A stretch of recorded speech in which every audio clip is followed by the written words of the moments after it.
చేస్తే కానీ ప్రభుత్వం నడవట్లేదు.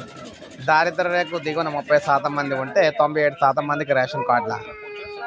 రాష్ట్ర ప్రభుత్వం ప్రతి నెల అప్పులు చేస్తే కానీ సంక్షేమ అభివృద్ధి కార్యక్రమాలు నడవని పరిస్థితి నెలకొందని శాసనమండలి చైర్మన్ గుత్తా సుఖేందర్ రెడ్డి అన్నారు. యాదాద్రి భువనగిరి జిల్లా కలెక్టరేట్ సమావేశ మందిరంలో స్మార్ట్ రేషన్ కార్డు పంపిణీ కార్యక్రమాన్ని ప్రారంభించిన అనంతరం ఆయన మాట్లాడారు.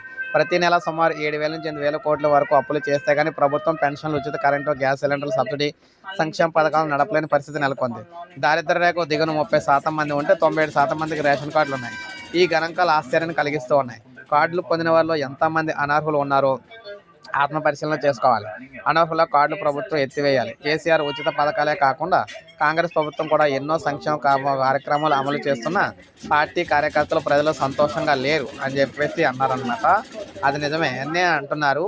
ఎందుకంటే అప్పులు చేస్తాం కానీ ప్రభుత్వం అయితే నడట్లేదని చెప్పేసి వీరందరూ అంటున్నారు. అప్పులు చేస్తేనే ముఖ్యంగా ఉద్యోగులకు సంబంధించి కూడా ఉద్యోగులకు జీతాలు, పెన్షన్లు ఇవ్వాలన్నా నెల వచ్చేటప్పటికి ఎంతో కొంత అప్పు చేయాల్సి వస్తుందని చెప్పేసి ఈయన అయితే అంటున్నారన్నమాట. సో ఇది మనకు తాజా సమాచారం. ఒక లైక్ చేయండి, సబ్స్క్రైబ్ చేసుకోండి, మన ఛానల్ సబ్స్క్రైబ్ చేసుకోండి.